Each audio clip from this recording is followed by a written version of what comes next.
Вы смотрите «Актуальное интервью», в студии Надежда Саханская. Здравствуйте. В этом году отмечается 120-летие со дня рождения выдающегося якутского писателя Николая Егоровича Мординова Ама Чигая. В честь этой знаменательной даты в Якутии проводятся литературные вечера и праздничные мероприятия. Об этом сегодня и поговорим с нашей гостьей в студии Любовью Афанасьевой, директором Харбалакского образовательного комплекса Татинского улуса имени Мординова. Любовь Аркадьевна, добрый день. Здравствуйте. Расскажите, наверное, сперва о своем учебном заведении, где оно находится, по каким направлениям подготовки ведете обучение? Ну, во-первых, Харбалакский образовательный комплекс, он находится на живописнейшем берегу красавицы реки Мга в Татинском районе и в 46 километрах от районного центра Итыккөл. И вот думаю, что сама природа вот Татинского района, она благоприятствует становлению человека как личности по итогам вот обучения, да, вот такого совестливого, старательного, открытого к новому. И так как это комплекс, он, получается, соединение школы и профессионального лицея, то есть такая расширенная программа подготовки. И если вот смотреть, да, вот по программе подготовки именно среднего профессионального образования, то в этом году у нас обучается 134 студента, и по следующим направлениям подготовки нововведение у нас было по специальности ювелир, которые мы сейчас реализуем по сетевой форме. Сейчас они первый год обучения проходят на базе Якутского промышленного техникума, а на базе вот Харбалакского самого образовательного комплекса направления ведутся по агропромышленному направлению, ну, более такое усиленное направление именно самого района, да, это подготовка вот машиниста на открытых горных работах после 9 класса, подготовка по профессии пожарный тоже после 9 класса, и после 11 класса это у нас изготовитель художественных изделий из металла. Это профессиональное обучение, ускоренная такая программа, и по результатам них они уже обучаются работе с железом, да, получается, как кузнецы. И в том числе у нас ведется подготовка по направлениям, да, вот электромонтер по направлениям и мастер сельскохозяйственного производства. Это вот в части профобразования. А вот в школе у нас полный комплект, обучается с 1 по 11 класс, и на данный момент у меня 113 обучающихся. Ого! А куда трудоустраиваются ваши выпускники?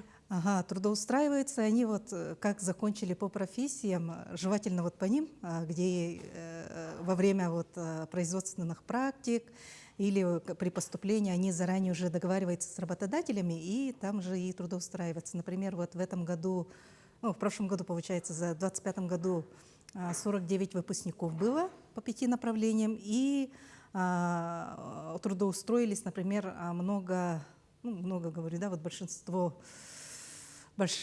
части, например, вот машинисты на открытых горных работах в угольном разрезе Тюлен, кто-то устроился в Татавтодор, но так как у нас студенты поступают в основном после 9 класса, большинство из них идут в армию. И после возвращения в армию они уже, кто повышает свою квалификацию, поступив в высшие учебные заведения, а кто трудоустраивается. Вот. Вернемся к истории учебного заведения. Все-таки неспроста оно носит имя Николая Егоровича Мординова Ама Чигая. Расскажите немножечко об истории. Как получилось так, что учебное заведение носит имя такого великого писателя? Ага.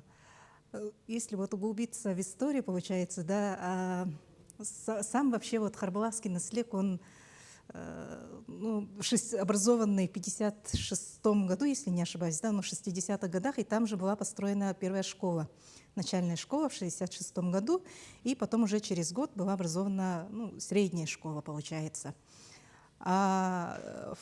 Также вот в это время, в 70-х годах, был построен профессиональный лицей, то есть это были два отдельных здания, которых уже объединили в 2018 году путем слияния, то есть школа плюс колледж.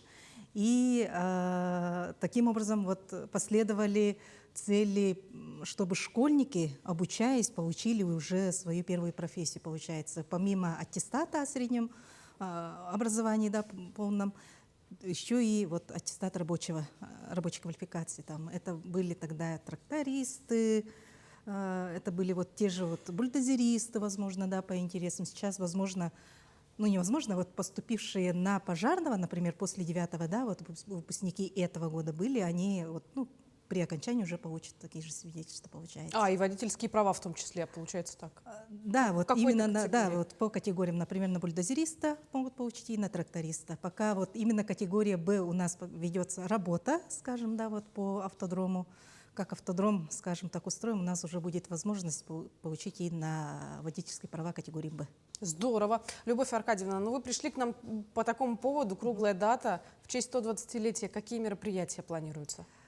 Ну, дата такая круглая, юбилейная, получается. Запланировано вообще вот мероприятия самых разных уровней, начиная от внутрикомплексных и заканчивая республиканскими. Самое ближайшее у нас республиканское мероприятие, это состоится в марте 20 числа.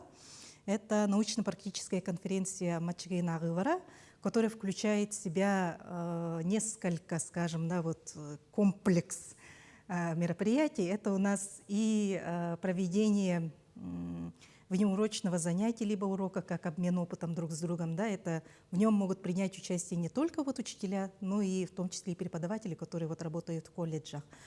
Также будет викторина в очном порядке, да, вот для тех же участников.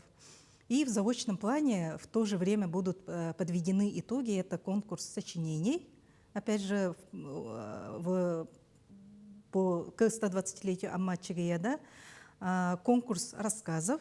Он устал, да, вот это по циклам рассказов Николая Егоровича Мординова. Это когда вот дети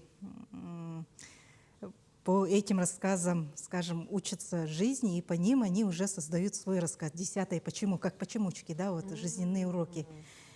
И вот конкурс таких тоже сочинений будет, циклов, да. И еще один конкурс, это у нас конкурс аудиорассказа, то есть ребенок, ну, конкурсант, скажем, да, это может быть и студент, и обучающийся, по произведениям рисуют картину, скажем, да, вот, и по ним они устное чтение делают, и потом они это уже направляют на конкурс. И там уже компетентная жюри, комиссия будут оценивать, и потом уже объявится победитель по конкурсам. Также ведется работа по проведению спартакиады для студентов, да, осенью, тоже в честь 120-летия Аммачыгая, потому что сам вот Мординов, он был не только писателем, но в том числе и охотником тоже. То есть как бы не только вот в части культуры, но и в части спорта тоже. Поэтому также и будет республиканского уровня вот мероприятие, это спартакиада. Посмотрим, как оно получится, но такие большие ожидания имеются.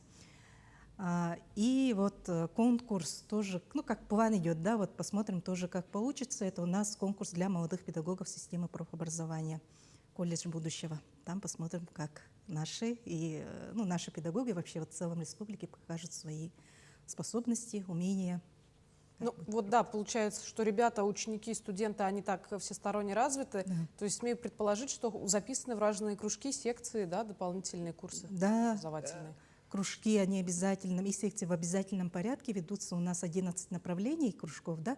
Кроме этого, есть еще и движение первых, не забываем, да, вот федеральный сам проект движения первых. У нас 87 обучающихся зарегистрированы на платформе, и по направлениям они также активно принимают участие в различных конкурсах. Также проводится вот мероприятие по волонтерскому направлению, оказывается помощь, да, вот при заготовке дров, там, заготовке льда, там, уборка для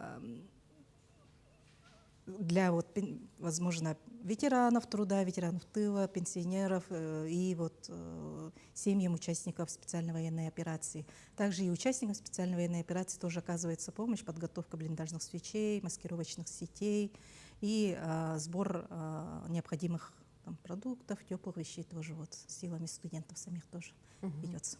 Ну вот в связи с этим еще один вопрос. У вас же есть военно-патриотический клуб, который в этом году впервые принимает участие в республиканских соревнованиях под названием «Патриот».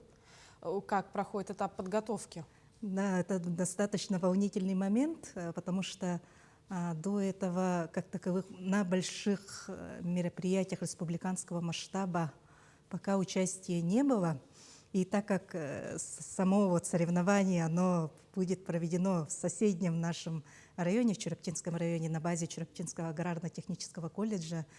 Мы обязаны, скажем, да, вот, честь нашу защитить, и подготовка ведется, маршируют, ну, в интеллектуальном плане тоже готовятся, потому что задания могут быть самыми разными, как в том числе, возможно, тестирование, возможно, какие-то тактические задачи. Ну, ребята волнуются, но готовятся. Мгм. Ну, помимо, наверное, патриоты еще в каких-то состязаниях принимают участие ребята. Да, различных мероприятиях, особенно спортивных, по видам, например, вот хапсагаи принимают участие, в стрельбе из традиционного лука принимают участие. В прошлом году в Татинском районе были проведены спортивные игры «Манчары», и там тоже от наших студентов и сотрудников тоже принимали участие, как в стрельбе из традиционного лука было. И, если не ошибаюсь, вот наш студент Оконечников Саша там занял призовые места. Поэтому по спорту у нас тоже направления имеются. Подготовки, занятия тоже идут. И в соревнованиях тоже. Здорово. Ну и в завершении нашей с вами беседы поделитесь планами на нынешний год. Я понимаю, что уже в феврале почти половина его прошла, но тем не менее.